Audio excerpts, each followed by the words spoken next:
नमो जिनाणम, दोनों हाथ जोड़ लेंगे।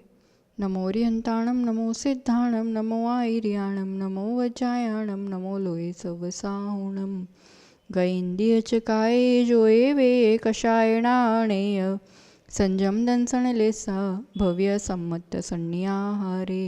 गुणजीवा पज्जति पाणा सन्नाय मगणाओय उवो गोव्य कंसो बीसम तू परुवणा भणिया। जाणाव्य पचाव्य जाय कुल कोड़ी संजुआ सवे गेणाति तेण भणिया कमेण 24 ठाणाने। पंच परमेष्ठी भगवान की, 24 तीर्थंकर भगवान की, तपस्वी सम्राट आचार्य सन्मति सागर जी महाराज की, आचार्यगण सुनील सागर जी गुरुदेव की। बार की बात है, विद्वान एक बस्ती में जाता है, पर वहाँ की ये विशेषता होती है कि उस बस्ती में जितने भी लोग होते हैं सभी अंधे होते हैं। अब पर वो जो भी नगरी थी, इतनी रमणीय, इतने सुंदर प्राकृतिक वातावरण के बीच वो व्यक्ति तो देखते ही रह जाता है कि यार क्या सुंदर जगह है, पर कितने अभागे हैं ये लोग कि इस सुंदरता को देख ही नहीं पाते। तो उनके प्रवचन की बारी आई, तो प्रवचन में इसी रूप से उन्होंने शुरुआत की कि क्या सुंदर जगह है, क्या रमणीय, क्या प्रकृति और कितना हरा भरा और कैसे सुंदर फूल, आप लोग क्या अभागे हो, मैं अपनी आंखों से देख पा रहा हूँ। और इस रूप से अब वो सामने वाले लोगों को कुछ ही नहीं समझ में आ रहा है, किसी ने कभी देखा ही नहीं है, आंखें क्या होती यही नहीं पता, तो सुंदरता, प्रकृति, हरा भरा क्या चूज पता ही नहीं है। 1 दिन 2 दिन 3 दिन चला ये कि आप तो सबका दिमाग खराब हुआ कि कौन तो आ गया है और क्या समझाना चाहता है और हमें कुछ ही नहीं पता चल रहा है। ये कौन सी आंखें है जिसके कारण ये ऐसा पागलपन कर रहा है, अब तो इनकी ये आंखें ही निकाल दो। जब वो व्यक्ति ये सुन लेता है तब वो तो उस बस्ती से भाग खड़ा होता है। पर समझने वाली बात ये है कि चारों तरफ इस बस्ती में भी, मान लो इस पंचम काल में, इस क्षेत्र में भी सब मिथ्या दृष्टि रहते, यानी सब अंधे एक रूप से। अब कोई आत्मरसिक व्यक्ति जिसने आत्मा को देखा है, जाना है, समझा है, अनुभव किया है, वो व्यक्ति आकर के ऐसा एकदम सीधा यही प्रवचन करने लगे कि आत्मा को देखो, उसके जैसा आनंद और कहीं भी नहीं है। तो अब एकदम जिसने बिल्कुल भी उस चीज़ का देखा, जाना, अनुभव पता ही नहीं है, अस्तित्व ही नहीं पता, वो सीधा इस वाणी से और इस माध्यम से नहीं समझने वाला है। तो अब इस इतने बहुलता जहाँ मिथ्यात्व की है, ऐसे में पर हाँ एक वीतराग शरण मिली है, ये अपना बड़ा सौभाग्य है। कुछ ना कुछ पूर्व के संस्कार है तो ये शरण रुचती भी है, पर प्राय करके देखा होगा गुरुओं का भी तरीका युवा पीढ़ी को जोड़ने का, क्योंकि वो इतना इंद्रियों के लोलुपताओं में उस रंग में रंगा हुआ है कि उसको सीधा आत्मा और आनंद और शांति ये सब नहीं समझ में आने वाला है। पर फिर जोड़ने का तरीका उनके तरीके से ही, जो हमें कई बार ऐसा लगता है कि ये क्या तरीका, तो ये सब कार्यक्रमों की क्या ज़रूरत, तो इन सब की, पर कहीं ना कहीं कैसे भी आना शुरू करे, जुड़े, फिर इस माहौल से परिचित हो, फिर वो धीरे धीरे इस जो बाह्य इंद्रिय विषयों की असारता या क्षणिकता और फिर कहीं ना कहीं आत्म तत्व और उसके स्वभाव तक पहुंच पाएगा।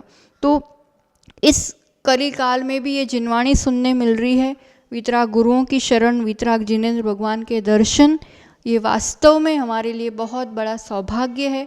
यही सम्यक दर्शन का एकमात्र बाह्य निमित्त है। बाह्य निमित्त मिला हुआ है, सम्यक मार्गणा की बात चल रही है। और इस मार्गणा में क्या विषय देखा था अपन ने? मिथ्यात्व जो अनादि से चला आ रहा है, जिसके साथ जन्म लिया है इस काल में, तो वो तो कम से कम 8 साल तक तो अनुभव किया ही किया है, और उसी तरह के 24 स्थानों में अपन रहे हैं। फिर मान लो पूर्व का अभ्यास हो या फिर अभी ऐसे निमित्त से गुरुवाणी से प्रथमोपशम सम्यक दर्शन हुआ, तो फिर उसकी भी चर्चा अपन ने पूरी की थी। चारों गति में संगी पंचेंद्रिय पर्याप्तक जीव को अंतर्मूर्त के लिए 5 प्रकृति 7 प्रकृति है, मूल रूप से मिथ्यात्व और अनंतानुबंधी की 4 कषाय, उसके उदय का अभाव करना, उसकी प्रभाव को कम करना, उसको जैसा है वैसा उसको उदय में नहीं आने देना, ये जो विशुद्धि की शक्ति है, ये प्रथमोपशम सम्यक दर्शन। प्रथमोपशम सम्यक दर्शन एक ही बार होता है क्या? कितनी बार हो सकता है? जब जब सम्यक दर्शन होगा, या जो पहली बार होता है वो प्रथमोपशम होता है? इसमें कई तरह की ऐसे विचारधाराएं होती है, पर में सीधी बात समझे, प्रथमोपशम पहले जो उपशम करते हैं, पहले गुणस्थान में जो पुरुषार्थ करके इन 5 को उपशम करके जो चौथे, पांचवें, छठे, सातवें गुणस्थान में पहुंचा जाता है, मिथ्या दृष्टि जीव जो उपशम करता है वो प्रथमोपशम सम्यक। और कितनी बार कर सकता है? तो एक बार करने में प्रथमोपशम सम्यक दर्शन की सबसे बड़ी उपलब्धि मोक्ष मार्ग का उद्घाटन, यानी अब 100% उस जीव को मोक्ष होगा ही होगा। और दूसरा, संसार सीमित हो गया, है ना। और तीसरा, मिथ्यात्व के 3 टुकड़े होना, मिथ्यात्व के 3 टुकड़े। अब मिथ्यात्व जो इतना सर्वघाती कर्म था, जो सम्यक दर्शन को पूरा घात कर रहा था, अब उसकी शक्ति, अनुभाग शक्ति क्षीण होके एक बड़ा टुकड़ा मिथ्यात्व, उसी द्रव्य में से थोड़ा जो भाग है वो सम्यक्त मिथ्यात्व, और एक जो थोड़ा हिस्सा रह गया उसी द्रव्य में से वो सम्यक्त प्रकृति के नाम से जानी जाती है। क्यों? उसके बस स्पर्धक क्षीण कर दिए गए, देशघाती रूप से अब वो काम करते हैं। तो आत्मा के सत्ता में जो पूरे जितना अनंत द्रव्य था मिथ्यात्व का, प्रथमोपशम सम्यक दर्शन होने पर वो द्रव्य 3 रूप से बट जाता है ना। अब सत्ता में मिथ्यात्व भी है, सम्यक मिथ्यात्व भी है और सम्यक प्रकृति भी है। जब तीनों चीज़ है तो प्रथमोपशम का काल पूरा होने पर, उसका काल फिक्स है, अंतर्मुहूर्त, उससे ज़्यादा आप नहीं रह सकते उस अवस्था में। तो कोई ना कोई 3 में से एक उदय में आएगा। 3 में से जो प्रकृति उदय में आएगी उस जीव के सम्यक्त मार्गणा की वो अवस्था कही जाएगी। ठीक है। उससे पहले अपन को एक अवस्था डिस्कस करना है, वो है कि प्रथमोपशम सम्यक्त का काल पूरा नहीं हुआ है, थोड़ा सा समय बाकी है। अब मिथ्यात्व को भी चुपचाप बिठाया था, अनंतानुबंधी की 4 कषाय को भी चुपचाप शांति से बिठा दिया था, पर अनंतानुबंधी में से एक कषाय से रहा नहीं गया। ये तो बहुत देर बैठ लिया अपन ने शांति से, और वो उपद्रव करे, एक कषाय उदय में आ जाए तो फिर सम्यक दर्शन नहीं रह पाएगा। प्रथमोपशम सम्यक दृष्टि जीव, उसका वो अंतर्मूर्त का काल चल रहा है, उसमें थोड़ा सा ही अब समय बाकी है, थोड़ा सा मतलब 6 आवली मैक्सिमम, उतना जो समय बाकी है उसमें से अनंतानुबंधी की कोई एक कषाय उदय में आ जाए तो क्या होगा? सम्यक्त की विराधना हुई, सा साधन, सम्यक्त की असाधना हुई। तो सम्यक्त से तो गिरा, अनंतानुबंधी के उदय में सम्यक दर्शन नहीं रह सकता, तो उससे तो गिर गया। पर मिथ्यात्व उदय में आया है क्या? मिथ्यात्व उदय में नहीं आया, क्योंकि उसका तो पूरा उपशम किया हुआ है। तो मिथ्यात्व उदय में नहीं है तो वो मिथ्या दृष्टि नहीं है, पर अनंतानुबंधी उदय में है तो वो सम्यक दृष्टि भी नहीं है। तो ये जो बीच वाली अवस्था है, खाली उतने थोड़े टाइम के लिए, वो साधन वाली अवस्था कहलाती है। कितना टाइम है या कैसी अवस्था है? जैसे कोई पेड़ से फल गिरे, अब नीचे जमीन पे पहुंचे, बस वो उतना टाइमिंग। कोई पहाड़ से गिरा तो वो वाली जो अवस्था है, सम्यक के पहाड़ पे खड़ा है और नीचे मिथ्यात्व की भूमि है, सम्यक से गिरा, क्यों गिरा? अनंतानुबंधी की एक कषाय का उदय, तो वो गिरा, मिथ्यात्व गुणस्थान तक अभी तक नहीं पहुंचा है। वो जो चौथे से गिरने का पहले तक का, या 5वें से या 7वें से जो पहले तक गिरेगा, उतने टाइम के लिए सिर्फ 1 आवली, 2 आवली, 3 आवली, मतलब कुछ असंख्यात समय, बस तो उतने कम समय के लिए होता है।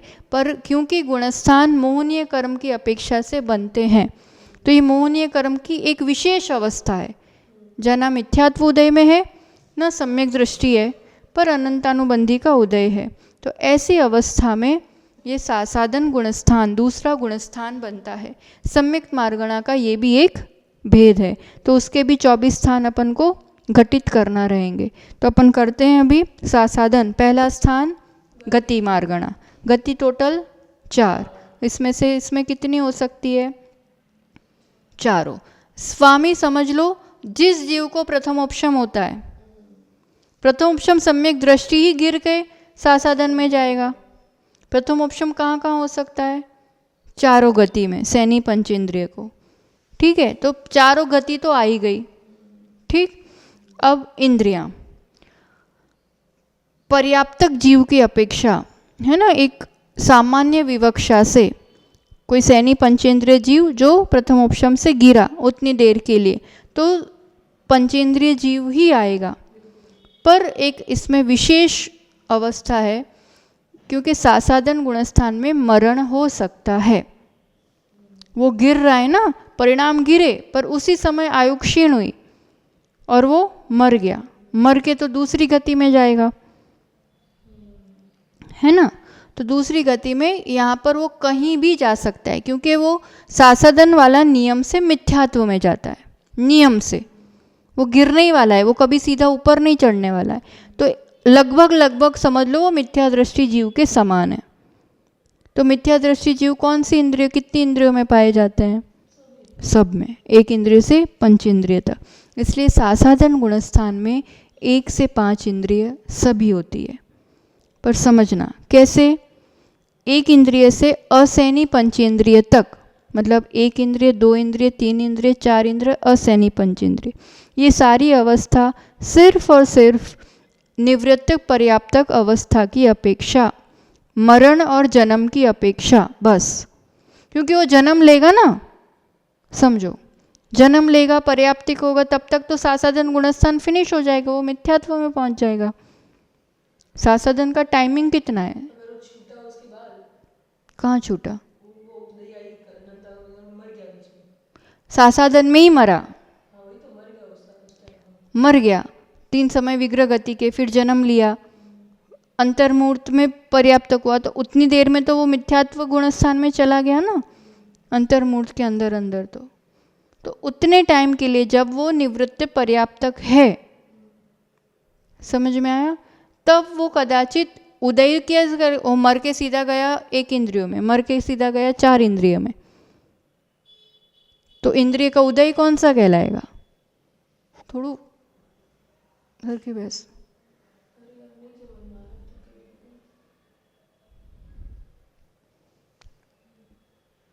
पंचेंद्रिय जीव उपशम सम्यक्त करता है और सासादन गुणस्थान पंचेंद्रिय जीव में ही होगा। पर यहाँ पर सासादन गुणस्थान में 1 इंद्रिय से 5 इंद्रिय सभी भेद लिए हैं। क्यों? सिर्फ मरण की अपेक्षा, सासादन में मरने वाला जीव तो पंचेंद्रिय ही होगा, पर मर करके वो कहीं भी जा सकता है, कहीं भी, क्योंकि वो मिथ्यात्व में ही जाने वाला है। तो मिथ्यात्व की अपेक्षा वो 1 इंद्रिय से 4 इंद्रिय में कहीं भी जन्म ले सकता है। दूसरा ही चल रहे ना, बात ही दूसरे गुणस्थान की, मर भी रहा है तब वो दूसरे में, अभी बात सिर्फ दूसरे गुणस्थान की चल रही। आगे पहुंचा तब भी अभी दूसरे में है, फिर 6 अवली टाइम तो निकालेगा ना, जितना टाइम सासादन का बचा है, अभी सिर्फ सासादन की बात चल रही है। पर उस सासादन वाली अवस्था में ऐसा हो सकता है कि किसी जीव को 1 इंद्रिय का उदय हो, 1 इंद्रिय जाति का, 4 इंद्रिय जाति का उदय हो।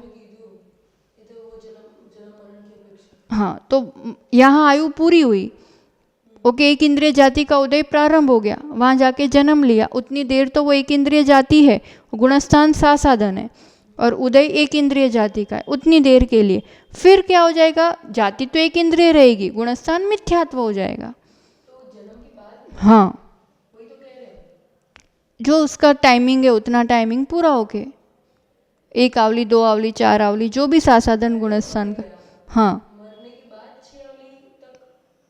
मरने में तो कितना टाइम लगता है विग्रह गति में? 3 समय। पर्याप्ति पूरी होने में अंतर मुहूर्त। हाँ ठीक है, ठीक है, सासादन में है वो, ठीक है, मर गया।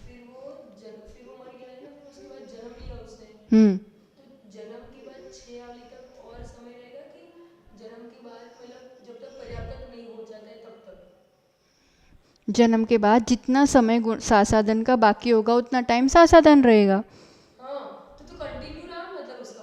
तो कंटिन्यू ही है ना, निवृत्त पर्याप्त अवस्था में ही होता है। हाँ, तो पर्याप्ति पूरी होने तक तक वो मिथ्यात्व में चला ही जाएगा, है ना। तो एक इंद्रिय से असैनी पंचेंद्रिय निवृत्त अपर्याप्तक अवस्था की अपेक्षा ही सासादन बनता है। इन शॉर्ट एक वन लाइन में सिद्धांत है। क्या बोला?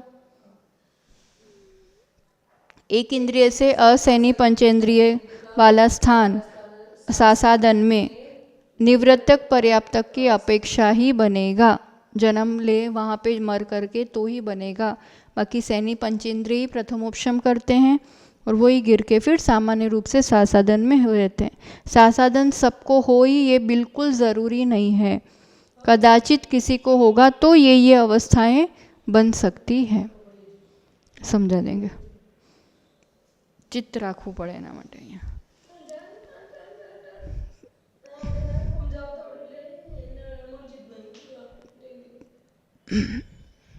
क्या नहीं समझ में आया? बोलो, पहले बोलो तो क्या नहीं। काय, अब एक इंद्रिय से सब लिए हैं, ठीक है, तो अपन को लगेगा षटकाय, तो एक इंद्रिय वाला काय में आएगा। फिर एक इंद्रिय में जन्म लेने वाला किस में आएगा?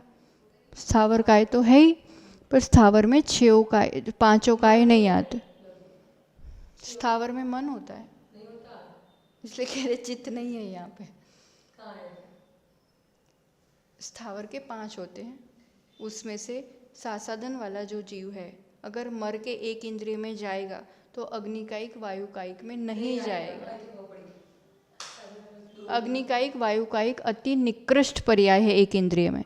कोई देवता भी मरता है ना तो एक इंद्रिय में आएगा, तो अग्निकायिक वायुकायिक में नहीं आएगा।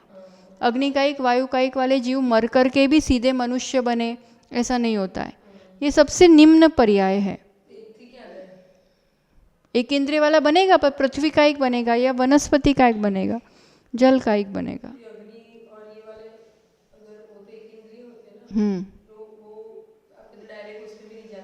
मनुष्य नहीं बनेंगे, बस त्रसों की हजारों पर्याय हैं, एक इंद्रिय के हजारों पर्याय हैं। वैसा भी बन सकते, एक इंद्रिय में अपग्रेड कर सकते, पृथ्वी कायिक बन गए, कुछ भी बन गए। तो पंच स्थावर में 3 आएंगे, वायु में नहीं जाएंगे। स्पेशल केसेस है कुछ, है ना। जब भी एक इंद्रिय आता है तो हम धड़ाक से बोल देते पंच स्थावर, पंच इंद्रिय दिया है तो त्रस, पर ऐसा नहीं है। सासादन में मतलब स्थावर में 3 काय लेंगे, पृथ्वी जल वनस्पति और त्रस काय, तो 4 काय आएंगे 6 में से, ठीक है। योग मन भी है, वचन भी है, चारों 4। औदारिक वाले भी करेंगे, वैक्रिक वाले भी करेंगे, फिर मिश्र आएगा, इसमें आएगा क्योंकि विग्रह गति आ रही है, जन्म मरण आ रहा है ना। खाली आहारक द्विक नहीं आएगा, बाकी सब आएंगे। तो 13 योग, वेद सासादन गुणस्थान, वेद तीनों स्त्री पुरुष नपुंसक, कषाय 25। क्यों? क्योंकि अनंतानुबंधी आएगी इसमें, इसलिए तो 25 कषाय। ज्ञान कुमति कुश्रुत कुअवधि, सिर्फ कुज्ञान 3। नरक और देव की अपेक्षा, नारकी और देव की अपेक्षा है। संयम असंयम, सिर्फ असंयम। दर्शन चक्षु अचक्षु, बस। लेश्या क्योंकि सम्यक के साथ जो होता है वो अवधि दर्शन होता है, कुअवधि में नहीं आता है, सिद्धांत है ये। लेश्या 6, बहुत बढ़िया। भव्य सिर्फ भव्य, क्योंकि सम्यक प्राप्त किया है, सम्यक दर्शन स्वकीय, जिसकी बात चल रही है सा साधन। संगी सैनी असैनी दोनों, आहारक दोनों, विग्रह गति है इसलिए। गुणस्थान सा साधन सिर्फ एक, दूसरा जीव समास 19 कैसे? काय अपन ने 4 ही ली, इसमें सूक्ष्म जीव भी नहीं आएंगे। साधन वाले मर करके भले एक इंद्रिय में जाए, करो रिपीट। पृथ्वी जल अग्नि वायु, इतर निगोद नित्य निगोद, ये 6 हो गए। इसमें सूक्ष्म बादर 12, सप्रतिष्ठित अप्रतिष्ठित प्रत्येक वनस्पति है ना 14, 2 3 4 इंद्रिय, असैनी पंचेंद्रिय, सैनी पंचेंद्रिय 19। ठीक है, अब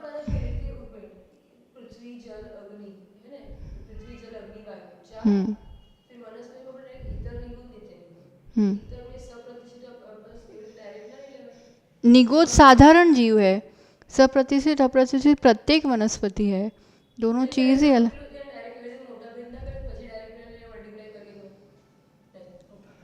प्रत्येक वनस्पति में सूक्ष्म बादर रूप नहीं होता है, सिर्फ बादर होता है।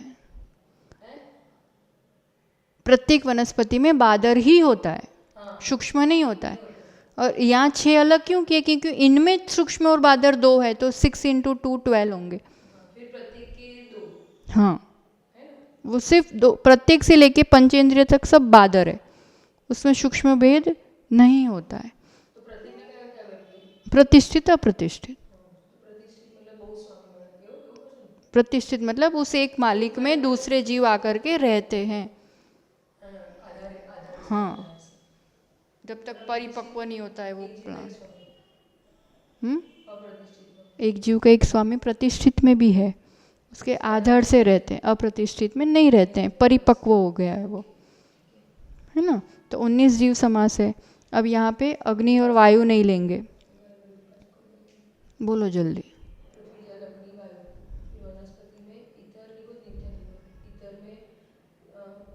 ये 6 हो गए ये।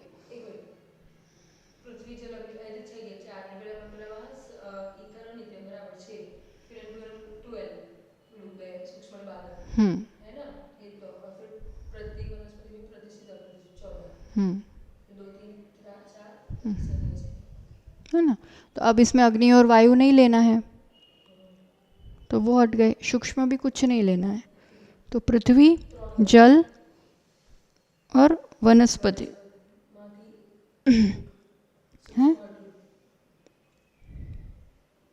पृथ्वी जल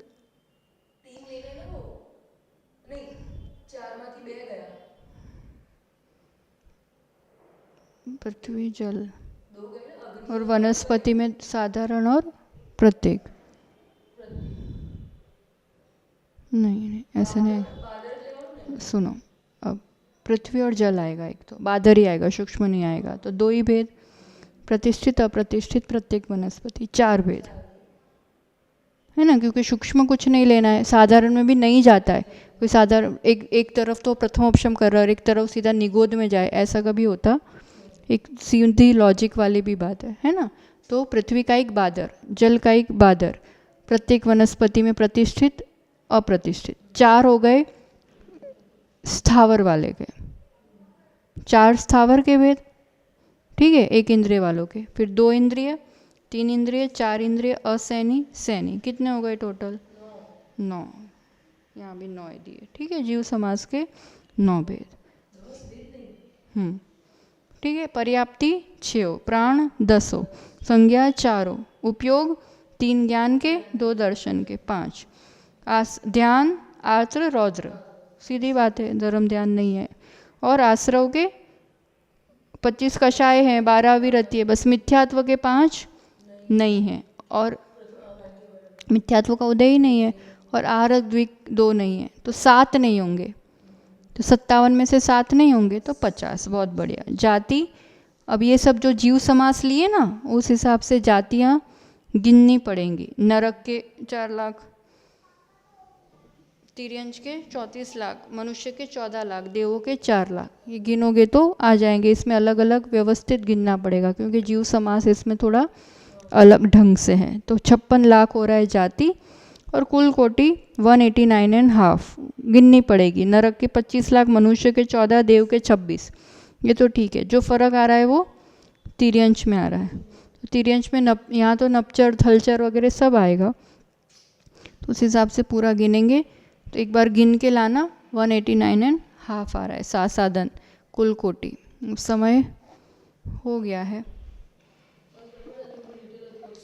सम्यक मिथ्यात्व गुणस्थान कैसे बनेगा? तीसरा गुणस्थान। सम्यक मिथ्यात्व एक प्रकृति है। सम्यक रूप परिणाम भी है, मिथ्यात्व रूप परिणाम भी है। मिश्र रूप, पूरा एकदम प्योर सम्यक दृष्टि भी नहीं है पक्का वाला, तो एकदम घोर मिथ्या दृष्टि भी नहीं है। गुड़ और मतलब दही की तरह मिक्स वाला परिणाम है। थोड़ा सा देखते हैं, फिर भले कंटिन्यू करेंगे 5 मिनट में। सम्यक मिथ्यात्व ये वाला कर्म का उदय, मतलब कभी ना कभी उसे प्रथम उपशम सम्यक दर्शन हुआ है, उसके 3 टुकड़े हुए हैं, फिर वो मिथ्यात्व में गया या सम्यक दृष्टि होके गिरा। किसी भी एक रूप से सम्यक मिथ्यात्व हो सकता है। सम्यक मिथ्यात्व के उदय से प्रथम उपशम का टाइमिंग ही पूरा हो गया। अब नो 6 आवली वावली। हाँ, प्रथम उपशम सम्यक हो गया, कभी भी सम्यक दर्शन हो गया, फिर सम्यक मिथ्यात्व का उदय आता है। सम्यक मिथ्यात्व का उदय या तो मिथ्यात्व गुणस्थान से ऊपर चढ़ के भी आ सकता है या सम्यक दर्शन से नीचे गिर के भी आ सकता है। तीसरे में या तो ऊपर से गिर के आएगा या नीचे से चढ़ के आएगा। जा सकता है सीधा, है ना। तो 1 से तीसरे में आया, दूसरे से तीसरे में कभी नहीं जाता है। 1 से तीसरे में आया या चौथे 5वें से तीसरे में आया, ठीक है। अब एक नियम, सम्यक मिथ्यात्व गुणस्थान का टाइमिंग अंतर्मुहूर्त ही है, उसके बाद वो ऊपर चढ़ेगा या नीचे गिरेगा, और उसमें मरण जन्म मरण नहीं होता है ना। तो अब ये जीव सम्यक दृष्टि है इन शॉर्ट, जो नीचे गिरा या सम्यक दर्शन होने के बाद इसमें पहुंचा है, इसलिए गति चारों आएंगे, पर इंद्रियां पंचेंद्रिय ही आएगा नियम से, सिर्फ पंचेंद्रिय, क्योंकि इसमें मरण वरण नहीं होता है। तो बस अब काय त्रस काय, योग में जब जन्म मरण नहीं होता है, विश्र नहीं आएगा, कारमाण नहीं आएगा, आहारक भी नहीं आएगा। तो 2 ही, या तो औदारिक काय हो या जैसे प्रथम ऑप्शन में देखा था ना, वैसा वैसा थोड़ा थोड़ा बनेगा। तो 10 योग, 4 मन, 4 वचन, 2 काय के, वेद तीनों, कषाय अनंतानुबंधी के अलावा 21, ठीक है। ज्ञान, मति ज्ञान, श्रुत ज्ञान, अवधि ज्ञान, क्योंकि अभी सम्यक थोड़ा थोड़ा है ना, इसलिए वो कूप वाले ज्ञान नहीं कहलाते हैं, सम्यक ज्ञान कहलाते हैं इसमें।